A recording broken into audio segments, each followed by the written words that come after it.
वो लोग जो आज भी गारों में रहते हैं, हजारों बरस कदीम गारों वाला गांव कहाँ है। कुदरती खूबसूरती से भरपूर मुल्क ईरान की आबादी का एक बड़ा हिस्सा मैदानी इलाकों में रहता है। लेकिन आपको ये जानकर हैरानी होगी कि ईरान के कुछ लोग आज भी पत्थरों के दौर की तरह गारों में भी रहते हैं। जी हाँ, बिल्कुल ये हकीकत है।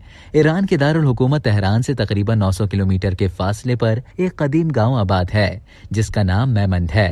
इस गांव की आबादी खाना बदोशों पर मुश्तमिल है। यहाँ के बाशिंदे पहाड़ी गारों में रहते हैं। इन गारों को मुलायम पत्थरों को काट कर और तराश कर बनाया गया है। माहिरीन कहते हैं कि इन गारों में की गई नक्काशी को देखकर अंदाजा किया जा सकता है कि ये गार 10,000 साल पुराने हैं। कहा जाता है कि मैमंद के गार तकरीबन 2000 साल से आबाद हैं। यूनेस्को ने इस इलाके को आलमी विरसा करार दिया है।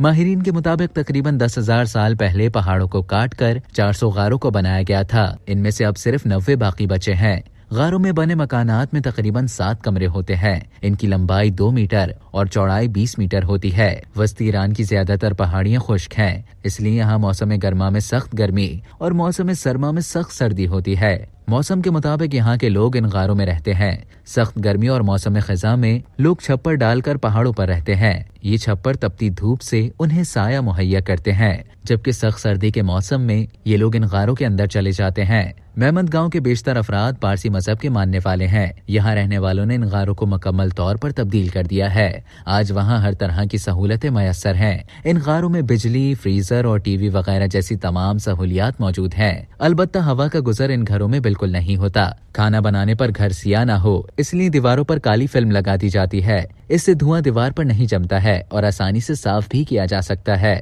इसकी वजह से कमरे भी ज्यादा गर्म नहीं होते। किचन दोबंदी नामी गार के बारे में कहा जाता है कि ज़माने कदीम में ये पारसियों का मंदिर था, लेकिन 7वीं सदी में इस्लाम के फैलने के बाद ये निशानात खत्म होने लगे। आज बहुत से ऐसे गार मसाजिद में तब्दील हो चुके हैं। इस गांव में रहने वाले ज्यादातर लोग काश्तकार या चरवाहे हैं। ये लोग इन पहाड़ों में जड़ी बूटियां भी तलाश करते हैं। यहाँ के बासियों का दावा है कि इन जड़ी बूटियों का इस्तेमाल करने से उनकी सेहत ठीक रहती है। एक अंदाजे के मुताबिक सिर्फ 150 लोगों की आबादी ही पूरे साल इन पहाड़ों पर रहती है। कम होती आबादी की वजह से इस इलाके की अपनी शनाख्त खोने का खदशा पैदा हो गया था, जिसके बाद सन 2001 में ईरान के cultural heritage, handicraft and tourism organization ने एक बेदारी मुहिम शुरू की थी। इसी के बाद यहाँ सयाहों ने आना शुरू किया। इन गारों में सयाह कुछ दिन गुजारने के लिए ठहरते हैं ताकि वो दौरे कदीम के रहन सहन का तजुर्बा कर सकें। यही इस इलाके की शनाख्त है। अब तक के लिए इतना ही। मजीद इसी तरह की मालूमात हासिल करने के लिए डेली जंग के YouTube चैनल को सब्सक्राइब करें और Facebook के पेज को लाइक करना ना भूलें।